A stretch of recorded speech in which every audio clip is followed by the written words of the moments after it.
Hi, everybody, and welcome back to Tracer Burnout. I'm Dan. I'm Roger. And this is the International Christmas Special 2025. Part 2. Yes.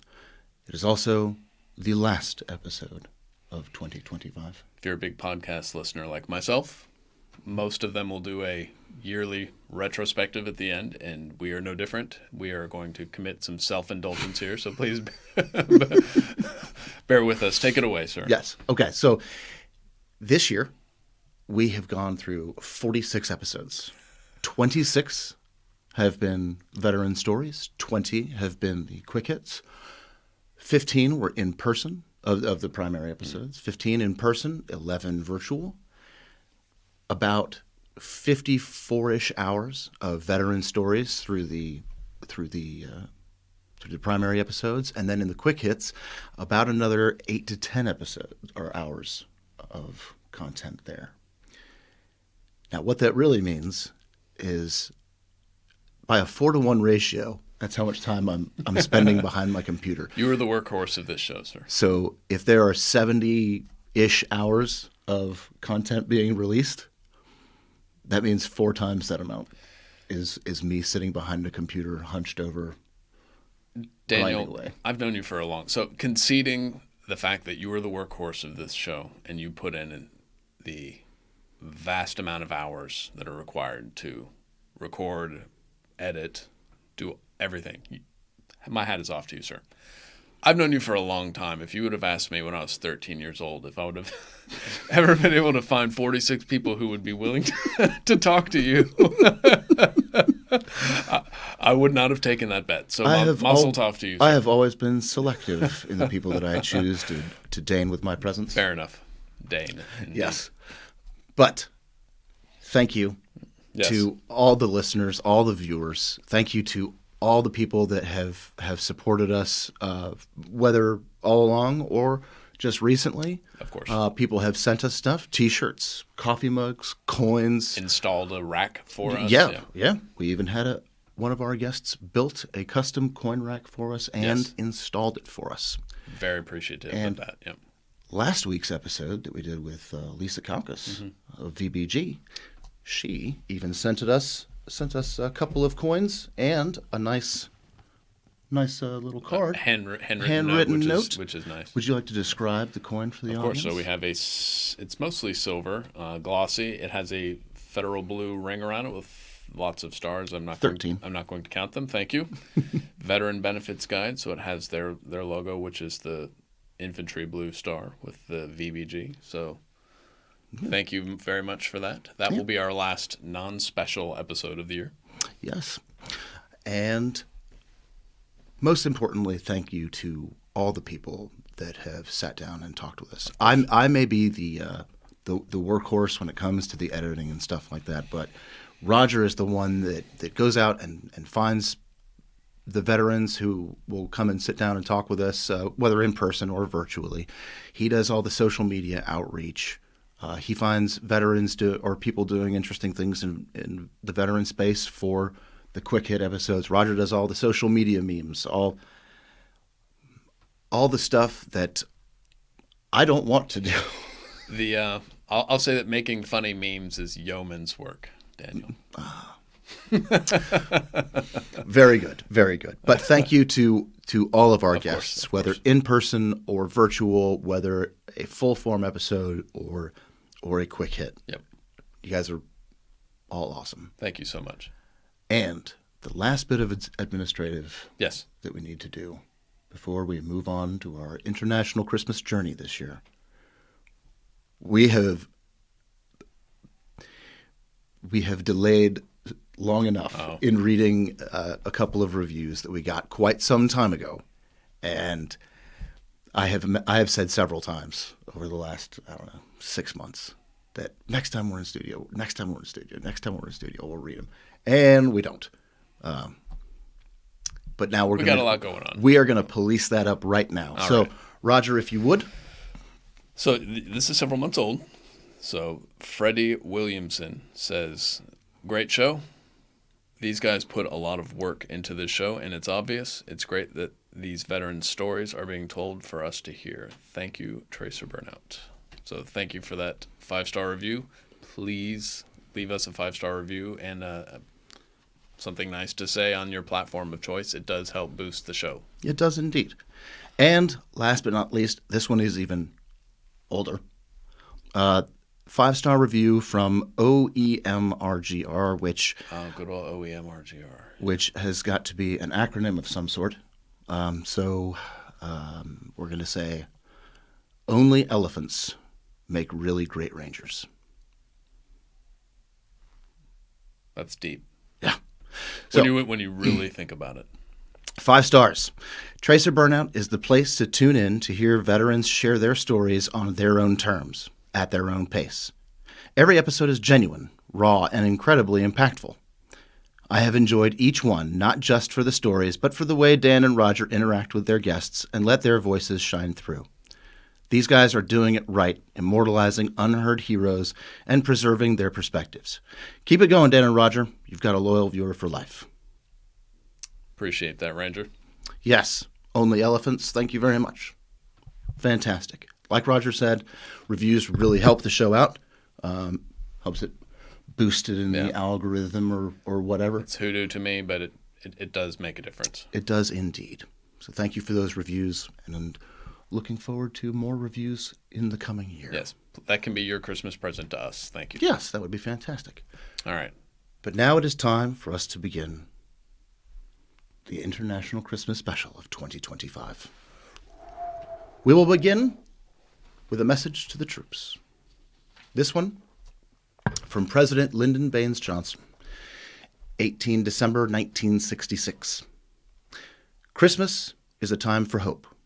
It is also a season for renewed inspiration from Christ's universal message of peace on earth, goodwill toward men. To the men and women of the armed forces and to their families, Mrs. Johnson and I send our warmest wishes for the blessings of the Christmas heritage. Many of you are serving the cause of freedom far from your homes and families. Among other freedoms, you are safeguarding the right to worship. Our prayers, the invocations of free men, are constantly with you. Your courage and dedication have earned our deepest gratitude and pride. As we enter the new year, we shall reaffirm our determination to secure a world at peace, and we shall hold fast to our faith in the brotherhood of men everywhere on earth. That is courtesy of the American Presidency Project. I think it's important to remember in 1966, we were already involved in Vietnam. Yes. But things had not yet spiraled out of control. Correct. Almost a decade would pass before we finally, from the point where he gave that message in 1966, almost a decade would pass before the last troops would leave. The evacuation of Saigon, yes. Yes. Sometimes I think it's important to remember that as bad as we think they are, in any given current moment, yeah. Whether for ourselves personally or our families, whatever our situations may be, or things going on in the world around us, things have always been worse, and things can always get worse. Yeah. Enjoy the moment. Be present with those that you love and you care about whenever you are with them, and even when you're not. Especially around the holidays. Yeah. I have some stuff I'd like to say about the importance of the holidays and all that, but I'll wait till the end for that. But well said, sir. Thank you. All right. Now, as the viewers yes. can see, we are wearing our ugly Christmas sweaters These from last are year. Our 2024 yes. ugly Christmas sweaters. So as we go on our international journey, we're going to talk about some of the food and the customs that you see around the globe, wherever soldiers, sailors, airmen, Marines, veterans, their Space families. Guardians. There's no such thing. Coasties, wherever they may be, they're going to be encountering new traditions and customs that they're unfamiliar with, food they're unfamiliar with. Yes. But one custom that is prevalent here in the United States that we hold dear is the ugly Christmas sweater. And so these are the ones that we wore last year. Me in my...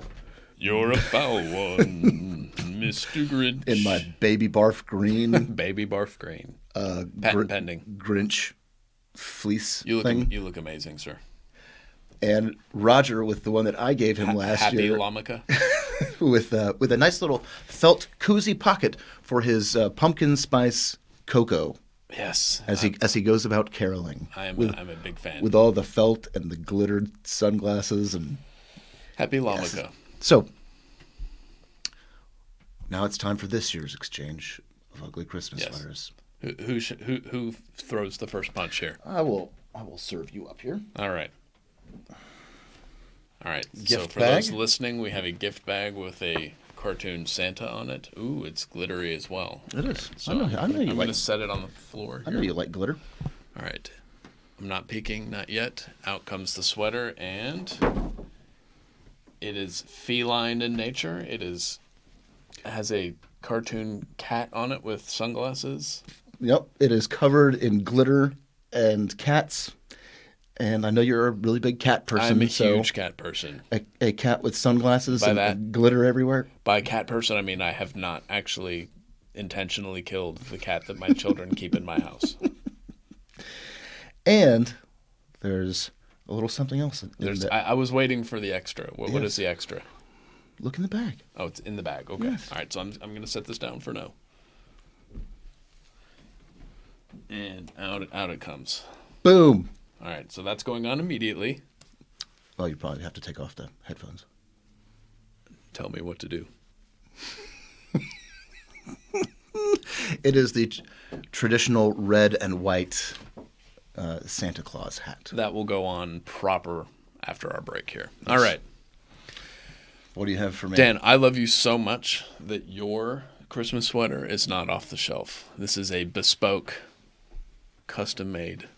Look at you using the fancy words. Please don't ask me to spell it. All right. You can tell which one of us is married because mine has tissue paper. Yes, but it also has more glitter than the one that I gave you. Well, I am a glitter one-upper. You are? Oh, that side doesn't have glitter. Oh, but that side does. Well, whatever. All right, Russell. I'm gonna tear through this like a child. Russell. Oh, look at this. Wow. It is a Tracer Burnout. Orange and red, which look spectacular together. Orange and red and covered in Tracer Burnout logos. So it has a large one in the center and then smaller ones on the top and bottom. That is, I wouldn't even call this ugly. This is very, very nice. It's what, thank you. In the biz, it's what we would call tacky.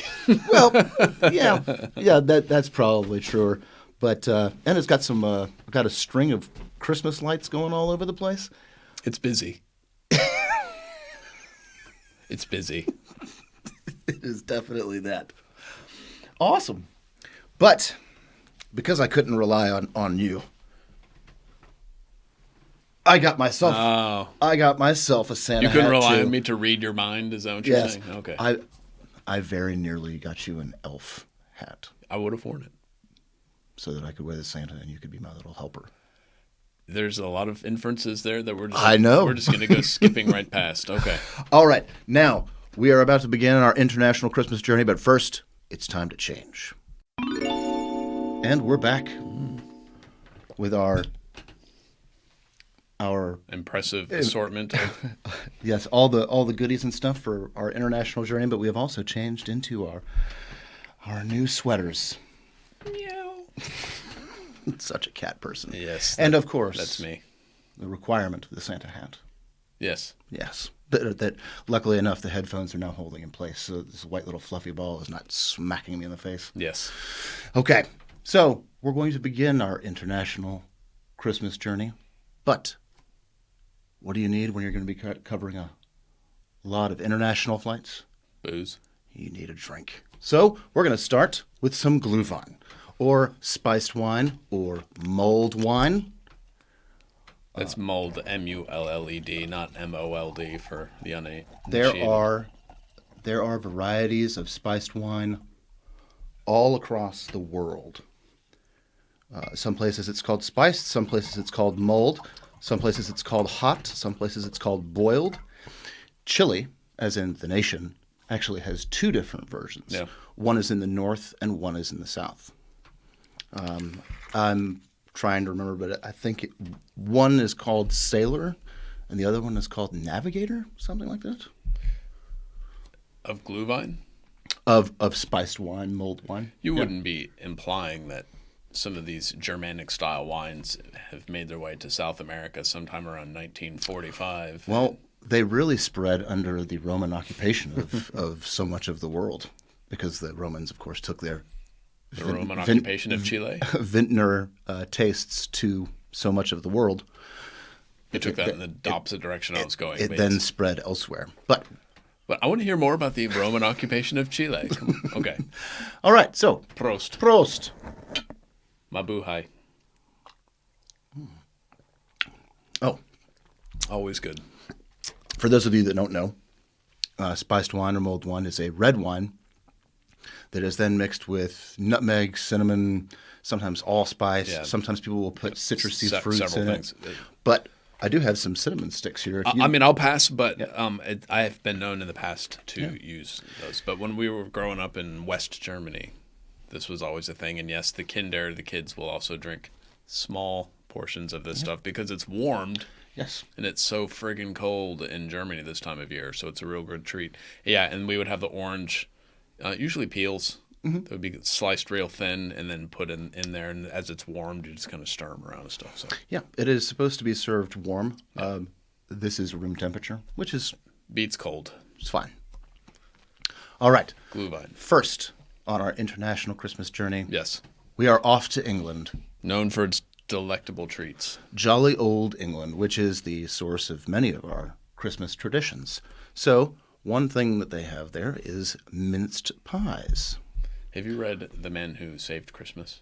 I haven't. It's a very good book about Charles Dickens and how a lot of the Christmas traditions that we have today, things that we associate with Christmas, the snow and the caroling and all that, is a Queen Victoria era. Oh, yeah. And that comes from Dickens. Yes. We will be getting more into that shortly. Okay, perfect. But, in the meantime. So, minced pies can be served hot or cold. They can be served with ice cream. They can be served with, sprinklings of nuts or what have you. I just put powdered sugar on there. Minced was a way to preserve food during the cold months. Yeah. Mince is different than mince meat. Mince meat is obviously mince with meat in it. Yes. This is just mince. So this is fruits and nuts and spices and then put in a little pastry dish. All right, so we have two different kinds here? Or Nope, they're the same. They're all the same. Just those two. I tried using some cookie cutters and putting little tops on rather than a full top, and I couldn't cut them small enough. So, yeah. So eaten by hand? Yep. Because I don't have a napkin, you want me to use? Yeah. Do it like a cat? Yeah. Okay. So the Brits have a very love-hate relationship with mince pies, apparently. Apparently some people love them, some people hate them.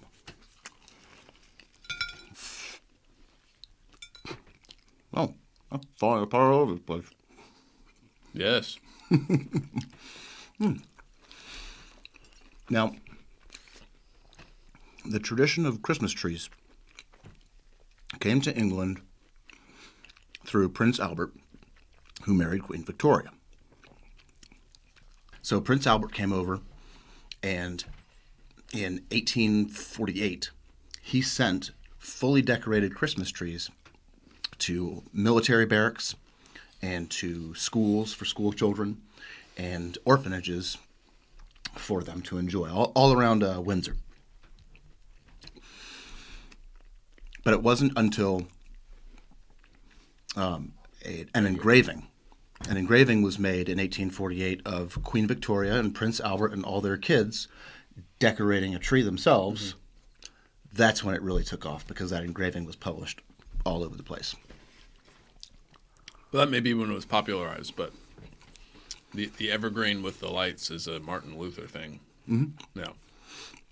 That's when it was popularized in England. Yeah, fair enough. Okay. Like I said, he brought it over from Germany. Yes. Now, in 1843, a famous man named Sir Henry Cole. He was an inventor. He was an author. He was a scientist. He was a great many things. All of his correspondence over the holidays was piling up, and he didn't have the time or will or what have you to reply to them all in person. So he hired a guy named John Calcutt Horsby to design. How do you remember this? A simple card with just a picture on it, and I believe Cole actually told him what to draw on the card. Yeah, sure. And then he sent those cards out to everybody that had written correspondence with just, the picture that he designed, Merry Christmas, 1843, or Happy Christmas, as the Brits say, 1843. 20 or so years ago, one of those cards, one of the original 1843 cards, sold at auction for £20,000. Impressive. Yes. I can't even imagine how much that would be today. But Christmas cards. Do you send them out? Do you enjoy getting them? Yeah, great question. So for most of the years that I've been married, we have sent Christmas cards. We have failed to do so for the last 2 years because of reasons. But yes, by we, I mean me, enjoy the ritual of, in the fall, having the family photo shoot, selecting which pictures we want, figuring out how many we're going to order, which doesn't change a whole lot from year to year. And then, as you know, I'm old school. I actually love once a year going to the post office, and sometimes I have to order them because they don't have them on hand, but getting the Christmas stamps. And I love the Madonna with Child, which varies a little bit from year to year because there's a couple different paintings that they use. But it's the Madonna with Child. I absolutely love doing that. We are on our backsides this year, and we did not do them. We do enjoy receiving Christmas cards, although in the modern age with social media, a lot of people just don't go through the effort or cost of putting together Christmas cards and sending them out. A sad social commentary. Yeah. I have on occasion sent out Christmas cards. It's not something I've ever really been big into. Receiving them is great. I know that you have in the past done the family photo cards, and I still have many of them, if not all of them. Those are great. What I don't like is the Christmas letter, where people send you a letter breaking down every single thing that has happened over the last year for them, their neighbors, their children, their great-grandchildren. Their pet weasel. That's, I will say, excessive. It can be done well. My beloved Uncle Rick, for many, many, many years, would do the annual family newsletter, and it was so fun. He was hysterically funny the way he would write it. I looked forward to reading it every year. So it can be done well. But how long was it? Less than a page. I mean, a page. Less than a page. See, that's acceptable. I'm talking about the multi-page front and back. No, it was not the Torah. It was light. It was pithy. It was funny. Yeah. See, that's well done. That's different. That's fine. The man is gifted. Okay. All right. What do we think of mince pies? I thought it was amazing. To be honest, it was very good. I haven't eaten all day, so there's. Do you think that it would have been better warmed up, or probably cold? Probably warm. Warmed up with a bit of ice cream. Yeah, I think so. I think it was a tad bit on the sweet side. I've never made mince before, so this was new to me. So I'll probably adjust it if I ever make this again. It was good, brother. Yeah.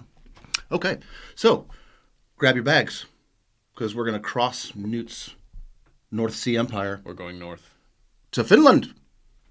Interesting, the Finns. They are a Nordic country, but ethnically very different from other Scandinavians. It's very true. It's very true. And there's a big difference between North and South as well. This is a whole history lesson in of itself, and I know you know this, but the ethnic makeup of the Finns is closer to that of the Hungarians, the Magyars, than it is any of. They're not Scandinavian. They're not Nordic. No. So And their language is different too. So. Indeed it is. Yeah. But everybody knows that the Swedish are famous for their meatballs. Derpy, derpy, derpy, derpy. And fish. Yes. But the Finns furniture. have meatballs as well. And they are normally served on a bed of mashed potatoes with lingonberry jam. I did not do the mashed potatoes because we will be having that later.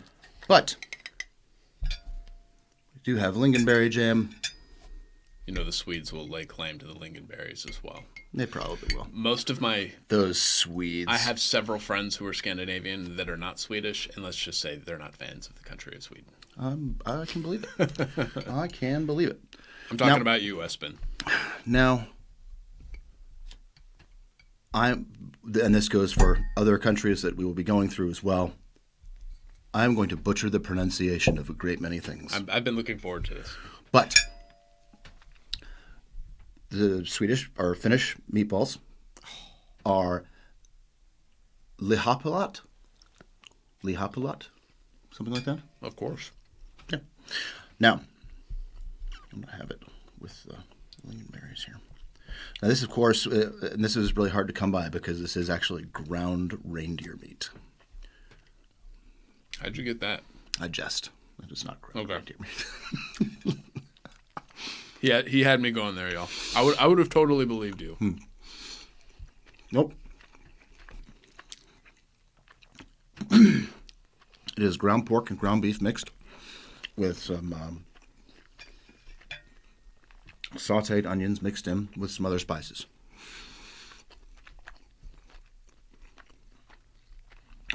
There are around 200,000 reindeer in Finland, carefully managed by their I guess their wildlife bureau, Department of the Interior, or Ministry of the Interior, whatever. Now, an ancient tradition in Finland. So you may see this if you're there visiting during the holiday season. Is again pronunciation Nutipuki. It's got some double U's and double K's and stuff. I hope I'm pronouncing that correctly. But Nutipuki is a stranger who during the wintertime comes banging on your door. He's masked and he's got horns, kind of goatish, but he demands food and drink, particularly leftover alcoholic drinks. And if you refuse, then he's going to cause all sorts of mischief, like harass your children and mess up your garden or your crops, what have you. So is this a Krampus type figure? In sentiment, if not in traditional linkage.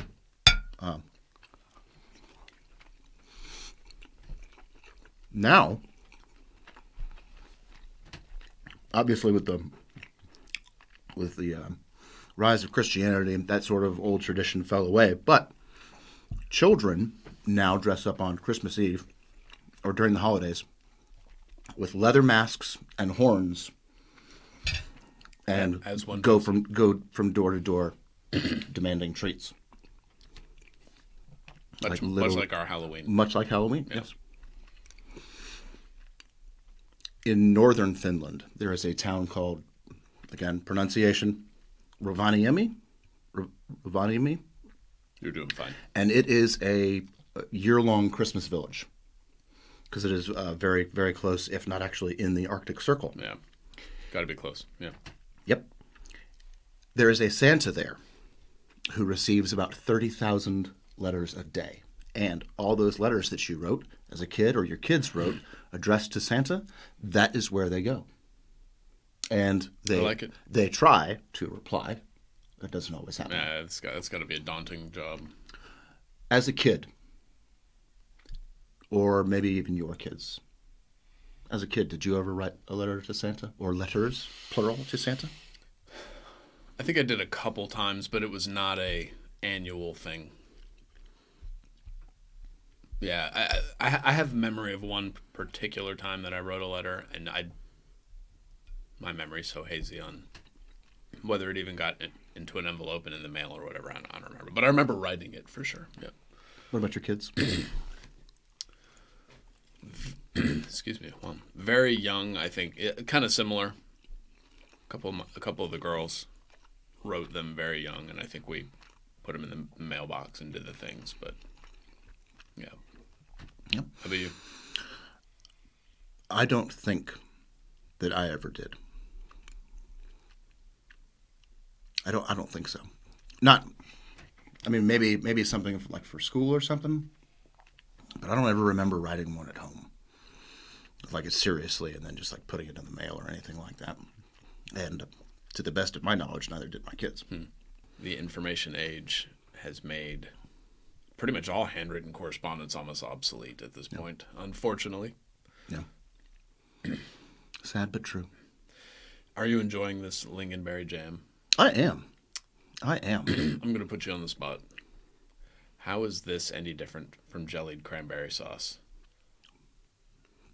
Because it's jam. And this tastes good. I see very little difference between lingonberry jam and jellied cranberry sauce, but Heathen. So what do we think of the? Speaking of Scandinavians, what do we think of the Happelat? it was excellent. It was excellent. I'm usually a Swedish meatball guy. I usually do the Swedish gravy, so the sweet is a nice contrast. The Happelat can be baked or fried or both. These are baked because I ate the fried ones. Is there a noticeable difference? Maybe a little bit of crispiness on the exterior. I'll Take that as well. Now, are we ready to move on? Yes. How are you doing on your mulled wine there? Do you need a refill? Not quite. I think. Let's see. Not yet. I'm pacing myself because we'll be doing a whiskey tasting at the end. Spoiler. I know, man. All right, now we are off to the Netherlands. The Netherlands have a tradition called gourmetten. Vegetables. What they do is they sit, and this isn't just like a holiday thing. This is for like birthday parties and large family gatherings and stuff too. But they sit around their table, and they have like electric stove griddle something in the center. Then the rest of the table is filled up with meats, fish, cheese, bread, spices, sauces, all sorts of stuff. And each person gets their own little cooking pan and a little space. Well, you have to take turns on the grill. Yeah. But the little personal pans are small enough that several of them can be on there at the same time, and you cook your own food. It's kind of like Korean barbecue. So one of the things that you will find is asparagus wrapped in bacon. And bacon makes everything better. But asparagus is awful. We've got green beans. I happen to love asparagus, but green beans are great too. So we've got green beans wrapped in bacon. So And the beans were first dipped in a butter, brown sugar, and garlic salt mixture. So they cease being a vegetable? No, there was not that much brown sugar in there. Okay. Speaking of the Netherlands, a wise man once told me that there are two people in this world that he can't stand. People who are intolerant of other cultures. And the Dutch. What movie is that from? Austin Powers. Indeed, the third one. Now, another tradition for small children in the Netherlands is Sinterklaas parties. Yes, Sinterklaas being Santa Claus. What the kids will do is they will draw names out of a hat or a box or what have you of their fellow classmates. They'll draw out one name.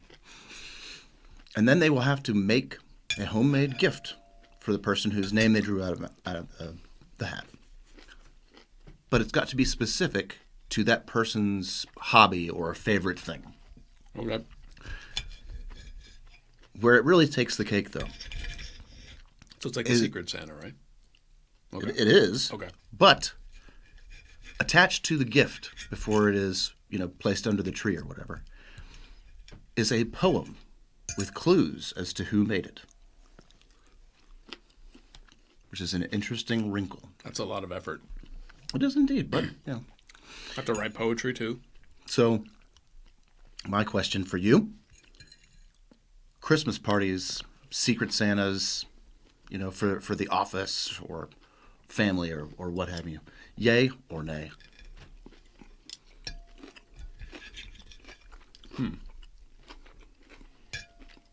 That's a good question. So, I'm all about Christmas. I love it. Say, it kind of depends on the season of life you're in. And by that, I mean, Christmas stuff with the family is 100% always a go. Mm-hmm. It gets, again, depends on your season of life. It gets out of control very quickly when you're a large family and each kid has 3 rounds of Christmas parties in their classroom, and then there's the big school one, and then their friends. Yep. Families are throwing them, and then your church is throwing one, and the neighborhood, and then the neighborhood is. It gets way out of hand, and this is this is why young parents and older parents too, I suppose, get burnt out very quickly because a lot of us lack the ability to say no. Yeah. So it's a qualified yes, but again, like the office Christmas party, do we have to? Yeah. Yeah. My Christmas gift to you is not you, but if you're the boss of the business concern, is we're not going to have Christmas parties here, not because we don't like Christmas, but my gift to you is giving you all that time back. Yeah. All the time and hassle. Yeah. Yeah. I agree. Like maybe we do a luncheon or something, but yeah.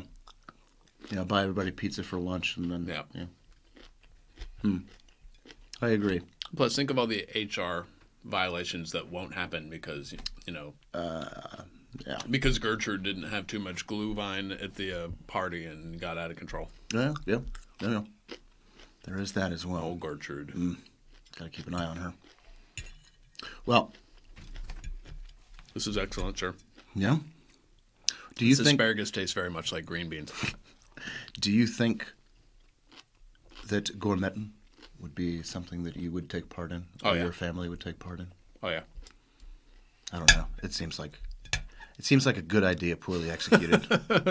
That's most family endeavors. Yeah. Yeah. I'm thinking of my oldest standing over a heat source. Oh. A good idea, poorly executed, like so many other family traditions. All right, if you would absolutely move that aside, we are on to the main course. We are on to Greece. It's funny when you say a good idea, poorly executed. It makes me laugh thinking of all the wives and the moms out there who had this Hallmark movie picture in their mind of how things are supposed to look. It's like the Pinterest fails. Like, this is how I wanted it to look, and here's how it actually looked. And these women in our lives whom we adore have these visions of how they want things to look, and let's just say most of the time they're unattainable. Yeah. Now, we are on to the birthplace of democracy. Greece. Greece is interesting because there's so much of it is islands, and then there's the mainland, and then you've got the east and the west and the north and the south. Island traditions can be different here than just a few miles away on a different island, and all the way over on Constantinople. But this recipe anyway is from the Peloponnese, not far from ancient Sparta. Yeah, that's right. Kalmata, if I'm pronouncing that correctly. Again, I'm going to butcher this. Goronopala. It is a pork shoulder roast with roasted potatoes. You can also roast. The recipe said radishes, but radishes are gross too. So this is just the pork shoulder and the potatoes with a whole bunch of of oregano and salt, pepper, Not oregano. lemon juice, but you can also use orange juice as well. I saw that in a couple of places.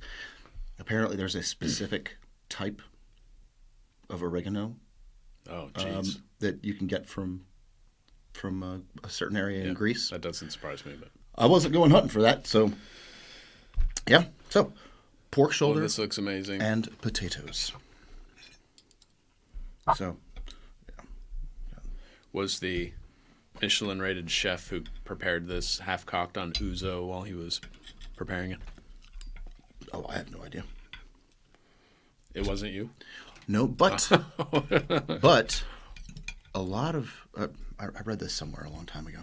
One of the reasons that a lot of especially mainland Greeks cook their pig on an open spit is because during the Ottoman occupations, the Ottomans would go around stealing their food. Mm-hmm. And so they would cook all of their food around this open spit that had a pig on it, and the Ottomans wouldn't go near it. Makes sense. So, yeah. Makes sense. The more you know. If I didn't know any better, it sounds to me like you're saying that the Greeks and the Turks have some kind of enmity between them. A bit. Is this new? No. No, it's been going on for a while. At least a year or two. It's still Constantinople to me. Now, Come at me.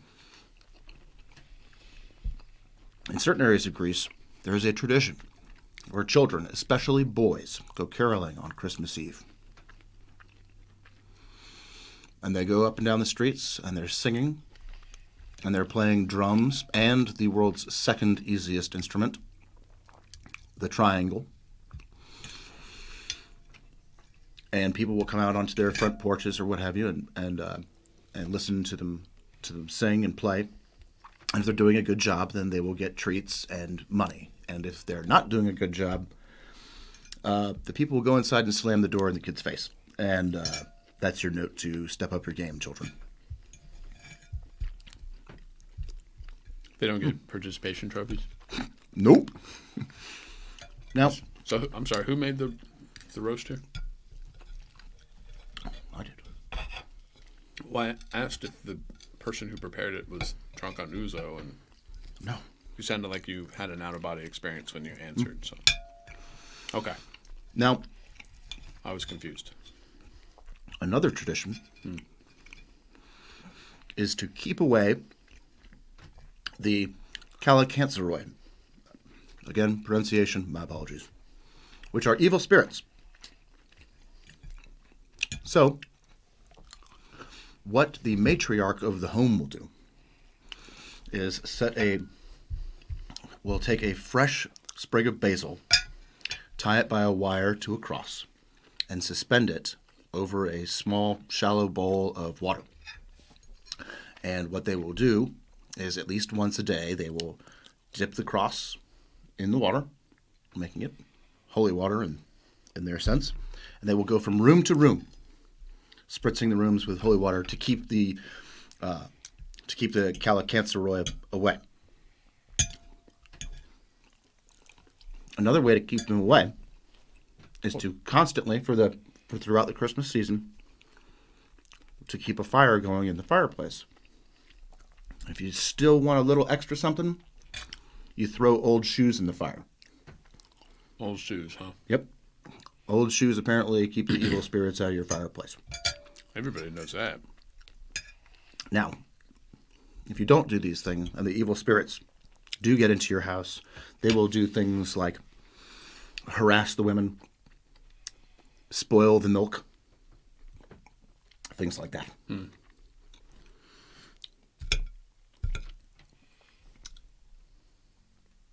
Who prepares the feast for your Christmas meal or your large holiday meal, and why is it not you?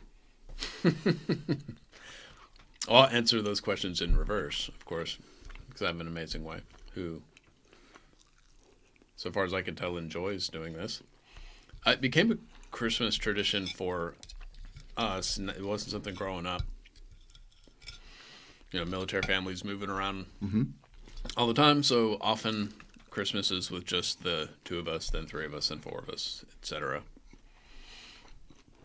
It became a tradition that one year, out of necessity, she made from scratch a lasagna. None of us in my family are of Italian extraction. That's not a thing. It's just she made a Christmas lasagna and it was amazing and it stuck. So she makes a lasagna every year. Can't really, like, a lot of the best family traditions are ones that are just like that, where they happen by accident. They just kind of happen by accident, and it just becomes your thing. Yeah, I agree. That's pretty awesome.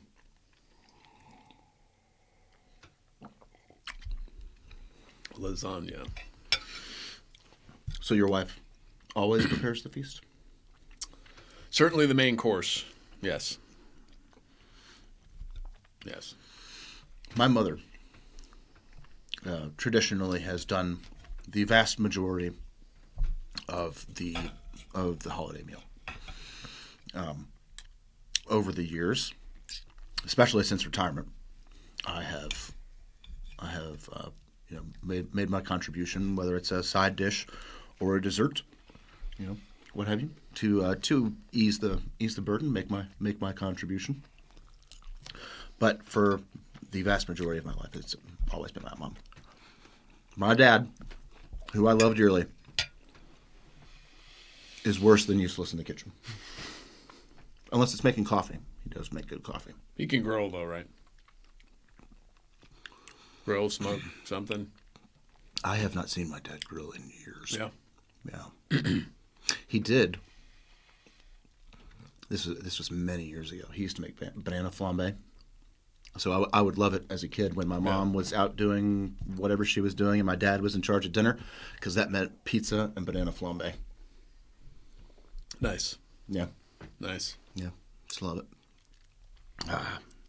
So what do we think of the potatoes and the granola? So it's all good.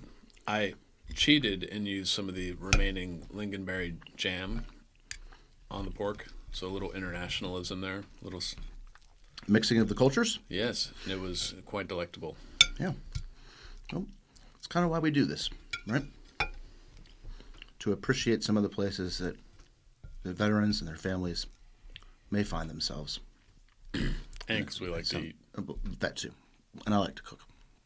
And the traditions that they may be exposed to. So if you see a bunch of kids caroling in Greece on Christmas Eve and people are slamming the doors in their face, now you know why. It's the hint to do better. Yeah, do better. Make sure you clutch your pearls. Mm-hmm. And then slam your door. Mm-hmm. Very good, brother. Mm-hmm. There's only one more step on this journey. Okay. Here, I'll get this. Yeah. Let's go ahead and move this out of the way.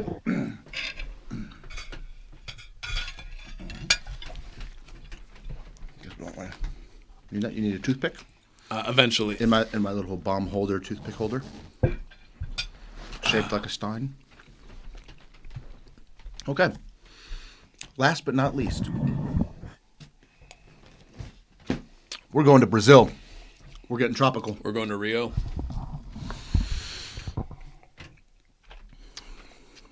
Brazil is really interesting because obviously, yes, it was a Portuguese colony.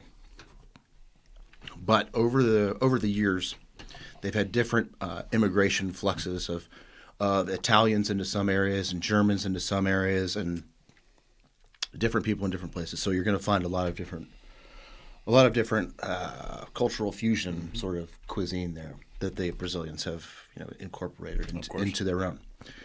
These desserts, excuse me, are called brigadeiros, and they are chocolate balls.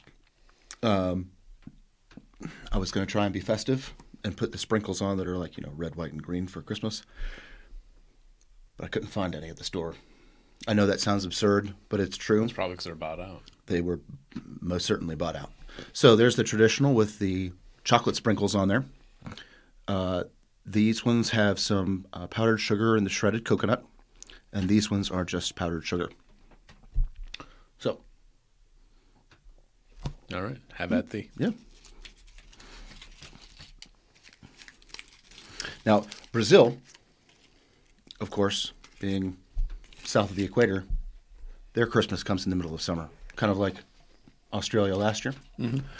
So you've got, instead of ugly Christmas sweaters, I guess you have hot chicks running around in Christmas bikinis. That's absurd. But Santa Claus, or Papai Noel, as he is known, traditionally wears silk or linen red suit. Makes sense because in the tropics. It's hot, right?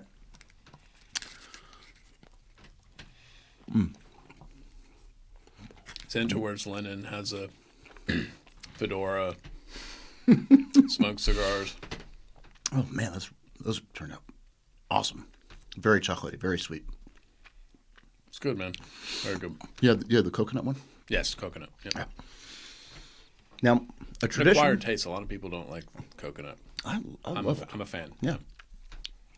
A tradition you may come across in Brazil, particularly in some of the northern regions, like what is it, Bahia and Pernambuco or Buco. They have a tradition of presepios, which are nativity scenes, but they are handmade and extremely, extremely intricately detailed. And people will go to each other's houses, or they'll go to, the church will have one, neighbors, etc., and they will admire and take pictures and pose with these super intricate nativity scenes, and be fascinated by all the detail. That's something that I have. I mean, nativity scenes obviously are around everywhere there's Christianity, but Sure. but that specific homemade, by hand, super intricate, and then making that a cultural tradition. Yeah. I thought that was very, Very very, cool. very interesting. Very cool. But Santa in board, as amazing as these brigadeiros are, Santa in board shorts doesn't really do it for me. Brazil looks amazing. I would love to go someday. Fascinating history.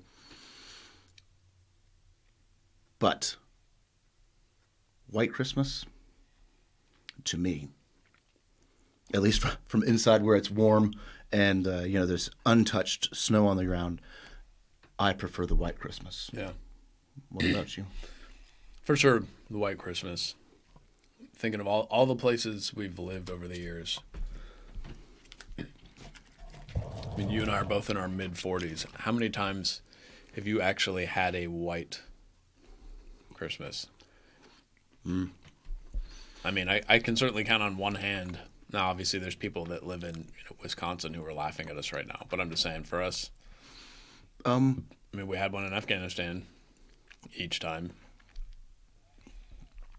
We used to go to my father's parents. Yeah, Colorado. Up in Pennsylvania. Okay. Western Pennsylvania, so you get the Lake Erie snow. Oh, yeah. I used to love it as a kid. Had a White Christmas every year we were up there. Yeah. It was beautiful until the snow plows came along and mucked everything up. And that to me is still like, that's what Christmas should look like. Yeah. As far as like the weather and stuff. I can't imagine. We had them in Colorado. Being in shorts and a t-shirt for Yeah, Christmas. that is weird. That's I spent a Christmas in Sri Lanka, and maybe not board shorts, but we'll just say it was very casual. yeah. Yeah. Yeah, I'm a White Christmas guy all the way same. through. All the way through. But you're right, I haven't had very many, especially not since, when I joined the Army. Yeah. I've had a couple since then. But even when I was up at Fort Drum, I wasn't necessarily there for Christmas. Your stuff was parked there, but yeah, my stuff was there. Right. So, brigadeiros. It was very good. Yeah. I like the coconut. Now, before we move on from Brazil, a couple of things. Yeah. Obviously, it's a majority Catholic country. It's fine. They have a midnight mass. It's fine. It's called Messa de Gado, which is basically the Mass of the Rooster, because the rooster crows, announcing the next day. What's interesting about that is they will have their meal or their family get together or whatever, and it will start late. And then before they go to the midnight mass, then they will pile on all their new clothes, their Sunday best, the ladies will get their hair done and do all the things to really spruce themselves up. Fruit hats. Before going to an hour-long mass that ends at like 1 o'clock in the morning, and then they continue the party afterwards. It's Brazil, baby. Maybe it's because I'm getting old, man, but Catholics not a party, man. Maybe it'd be different if I was there experiencing it in person, but man, 1 o'clock in the morning is sleepy time. If you had that special certain someone, I'm sure you would find a way. It's true. Especially if she was Brazilian. Yes. Okay. Okay. Well, that is our international feast. You did an excellent job, my brother. Well, thank you. It was a lot of work, but I liked everything. Yes. Everything was good. I still think that the mince was a bit sweet, but I mean, it wasn't bad. It wasn't too sweet. It wasn't, diabetes in a pastry. So diabetes. So it was all very good. It was all very good. And now there's just one thing left to do before we say goodbye to 2025. So we're going to clear the plates. We're going to bust the table. And then we're going to relax.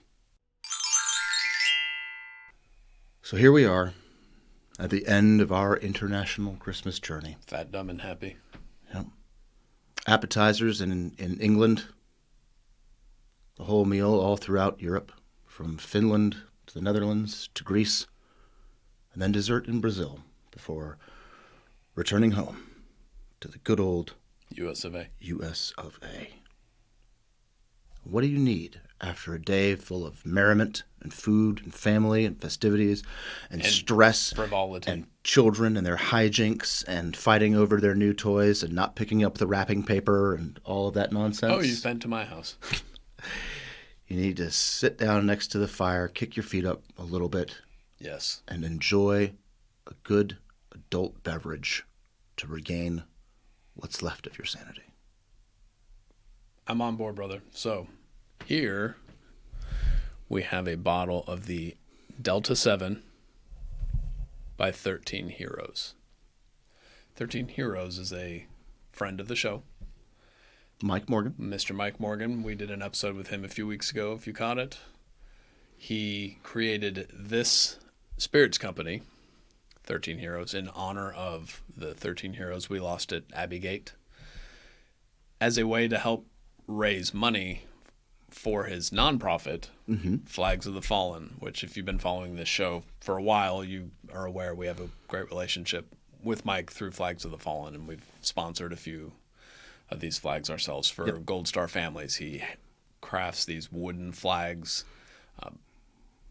He makes them individually for each family, so each one is different and just really great stuff. For Gold Star families, service members, first responders, of course, people that have paid the ultimate price in service. For those who are left behind. So yes, so 13 Heroes, the spirits company, helps raise money, or helps to raise money in order to support Flags of the Fallen. Yes.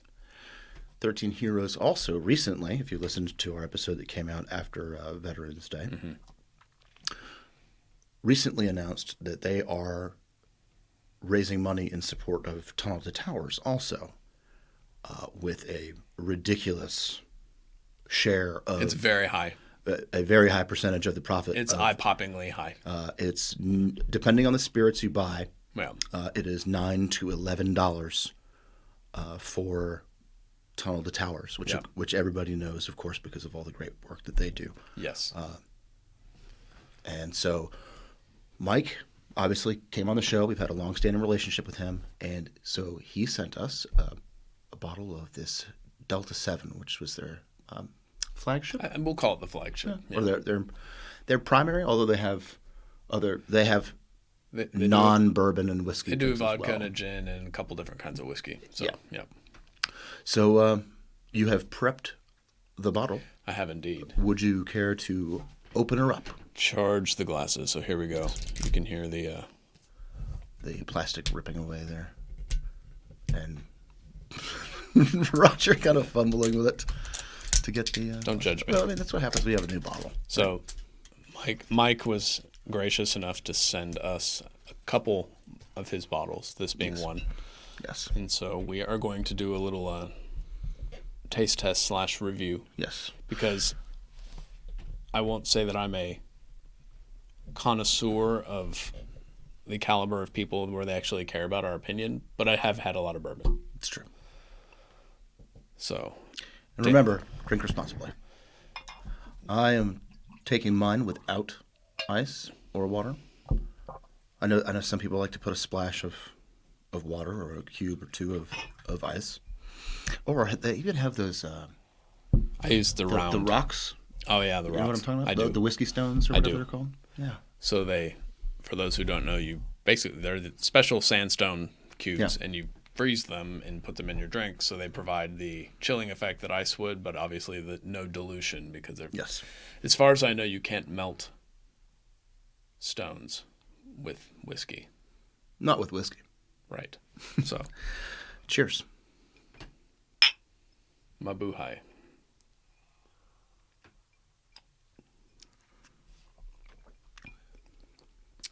So Mike has been talking this up to us for a pretty long time. Mm-hmm. Even a year ago when we first got introduced to him, he kind of had gotten the ball rolling. Yeah. Though I don't know if they had started production yet. He was talking about how they had won every competition that 13 Heroes had been in. They were winning all the blind taste tests and all the things. So if you want more information on all that, he talks about it to the nth degree on our episode with him from a month ago. So There's quite a bit of science behind it, behind their Yes. whole distillation process. This is good. So what do you look for in a bourbon? The bite or the burn. Yeah. It's got to have some, but not too much. You should be able to take a swallow without having to choke it down. Yes. But it shouldn't go down like water. And I suppose it's different for each person, but this has a nice swallow to it. There is the bite, there is the burn, but it is not at all overpowering. Yeah. It is smooth, which is what I look for. Very smooth. Is another way of saying what you're saying. Yeah, the tingly on the tongue. You want it to be warm, but not like drinking broken glass. So this is very good. It's smooth. Again, I take mine with a couple ice cubes, so keep that in mind. But this does live up to the hype. Yeah, it's there's a faint, there's a little bit of sweetness that you can taste, like on your lips, but like as soon as you get the, I don't know how to describe it, like. As soon as you take the swallow, you don't taste it anymore, but you can taste it, like as soon as you put your lips to the glass. I like that. Bourbon is going to be one of your sweeter whiskeys. Yeah. So you have to know that going in. Like I'm not a Scotch drinker. Is everybody to each their own. Bourbon to me, I like it a little bit sweet. Yeah. And this is good. Like it's not. Again, it's not. I'm not a flavored whiskey guy. I know. In the episode we talked about flavored whiskeys with Mike, helping brainstorm some ideas. Pumpkin spice flavored whiskey. Dan really wants that pumpkin spice whiskey so bad. Yeah. I mean, look at his sweater. But this is really good. I led you into a pumpkin spice ambush with that sweater. You know that. That's okay. I can handle it. I've got him surrounded from the inside. Mike, this is excellent. It is. My goodness. So, if you're not a bourbon or whiskey person, they do have the other spirits you can buy. Vodka and gin. Vodka and gin. Mm-hmm. They're probably working on some other things too. Plus, we gave Mike a few ideas. They weren't great ideas, but we did give him a few. So you can go and order by the bottle. You can order by the case, or there's even an option to stock the bar. Yes.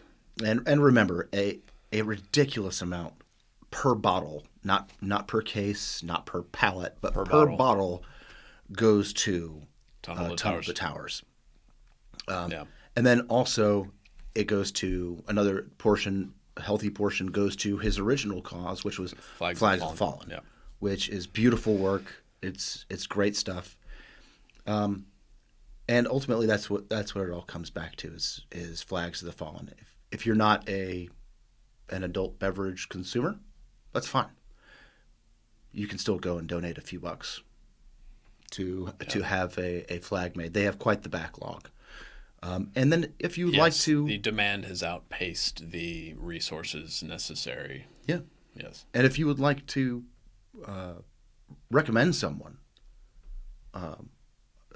to have a flag made for their family. Yeah. Again, not just military veterans, but Gold Star family members, for first responders and people that gave it all in service.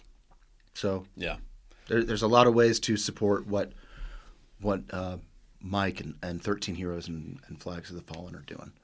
So yeah, good stuff. Yeah. Ooh.